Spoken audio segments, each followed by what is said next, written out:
Chelsea win the Europa Conference League. Easy. And that was the Cole Palmer show. That was the Cole Palmer show. He took the living mick out of that level. Yeah. A potentially world-class player in Cole Palmer just proved why he shouldn't be anywhere near that level of football. Brilliant 2 assists from him.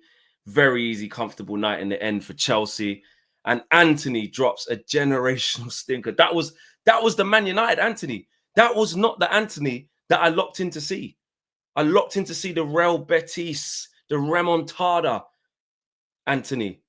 And we got the old school Antony, cutting in dead shots, not involved in the game, fighting with people, arguing with people. And that was the tale of the 2 players of who were supposed to turn up. And it was Cole Palmer who just made it very, very easy in the second half for Chelsea to win that.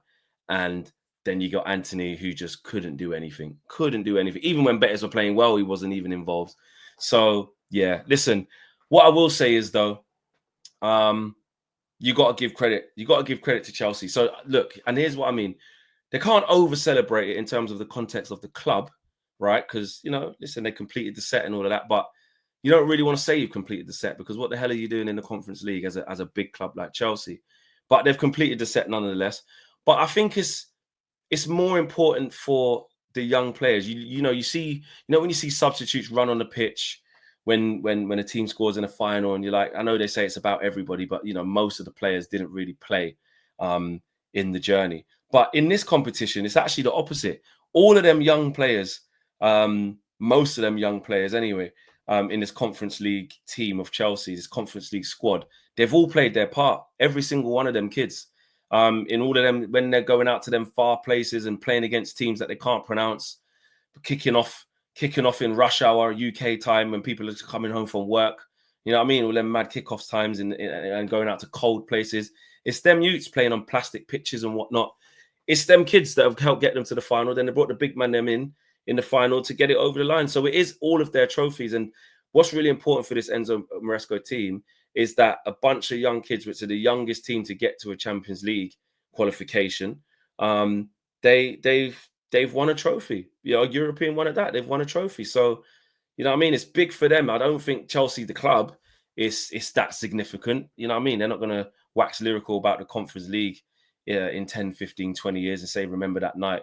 Where were they? In Poland today, I think. Remember that night in Poland. But for a lot of them young players that are up and coming, what Chelsea are trying to build, it's important. But yeah, let's talk about Cole Palmer. He was the man of the match, man. He just took the piss. Honestly, he just took the piss. It was like the second goal as well. I was just clapping. I mean, I think he was up against that kid who came off of Betis as well, who, poor thing, was out of his depth. But he just made it look so easy, just nonchalant Palmer. And actually, he had a very quiet first half. But second half, Chelsea just upped the ante, and Cole Palmer, he puts it on an absolute plate for Nicholas Jackson, puts it on an absolute plate for Enzo Fernandez. And he's a quality. This is what Cole Palmer does. And you can't, you know what it is? You can't really wax lyrical too much. Like, this ain't Cole Palmer's level. Like, this is like training game, charity game to him. Like, this is light work. You know what I mean? No disrespect to Betis, but it was light work. It really, really was. Light work for Caicedo. You don't belong at this level. He's a world-class midfielder. Don't belong at this level. Enzo Fernandez, as much as he annoys me a little bit, I don't think he's that great, but be fair to him, guys won a World Cup. Don't belong in this level in the Conference League. Do you know what I mean? Reece James comes on at halftime, captain, completely changed the game. The steel, the muscle, the physicality from Chelsea.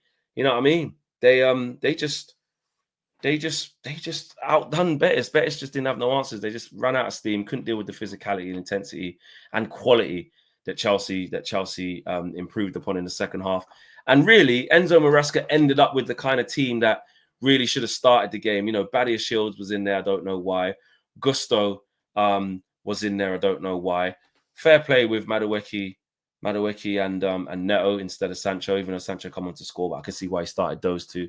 But especially Reece James and Colwell, they're the ones that they level up the thing, don't they? They level it up. And Dewsbury Hall off the bench gets the ball to Sancho. And listen, on Sancho, good finish. But you know what? As a United fan, I'm glad. Chelsea, pay up. Yeah? Pay up. Run me my 25 million. See, he can score in European finals. You know what I mean? He's confident. He took off his shirt. He's celebrating with you guys. Enjoy it. Yeah, enjoy it. Pay the money. Because up until today, I'm seeing reports that Chelsea aren't sure on what they're going to do with Jadon Sancho. There you go. You get £5 million for winning the Conference League, I read. So, you know, he's helped you earn, get £5 million. Just don't use that £5 million to send him back to United. Pay the 25 million. We need it. And then you can go on and build. But in terms of Enzo Maresca, first season, listen, they've had issues. Chelsea have had issues. You know, the goalkeeping situation has been really poor. You know, you look at the top end of the pitch where in the end, I think Nicholas Jackson ends up getting sort of like 18 goals and assists for the season, to be fair to him. But you can see with the eye test, I mean, him doing his hamstring and having to come off when he should have made it 3-1 when he's clean through on goal sums up exactly why Chelsea need a top level striker. You see the goal he even scored. Obviously, it hits off his chest and shoulder. Not that he would care, but he got score. But it kind of just sums him up, sums him up, which is why they need a top level striker. But Chelsea are able to attract that. Chelsea are able to attract that now, not just being in London, but the project that they're building. They've got a good group of some really good young players. Some players who aren't quite good enough, but now they've got the Champions League money. Todd Bowley's on the pitch there. And actually, from a point of laughing at Chelsea, you know, at the beginning of the season, Enzo Maresca was getting ridiculed, saying how you're going to work with these 40 players or these 35 players or whatever it is. There's not even any space for them in the change rooms. Players got to change outside. Chelsea with a laughing stock. And he said, listen, you can say all what you want, but I work closely with the squad of 24, I think it was, or whatever number it was. Chelsea fans, you can enlighten me. But he was very clear saying, I work with a squad of this. So you can all laugh and stuff, but this is my training group that I'm working with. And he's worked on it and he's got the results in the end. Do you know what I mean? He might not have had the performances. He might not have had the affiliation with the fans. I think that's difficult for Chelsea fans because, you know, they've gone through the mill a little bit. So they've lost, you know, their legendary owner in Roman Abramovich. So there was very lost. Clearlake and Todd Bowley, etc., have come in and had a scattergun approach to things with a high turnover of players in and out. So as a Chelsea fan, it's very difficult to fall in love with the project. Pochettino comes in. He's from Spurs. You can't fall in love with him. Graham Potter was there before. That was a disaster. Enzo Maresca comes in from, you know, Championship Leicester. So they haven't, and then there has been times where the football's been dross. So it's difficult for them to sort of fall in love with that manager. But this is going to go a long way in sort of proving to the Chelsea fans that there's something to get behind. So if you're a Chelsea fan, I think you should be quite optimistic about the future. I think you should be quietly confident and excited about what this transfer window can bring for you and how they can improve. You know, you got, like I say, Moises Caicedo is probably the best midfielder in the league in that position, if not one of the top 2 or 3 easily.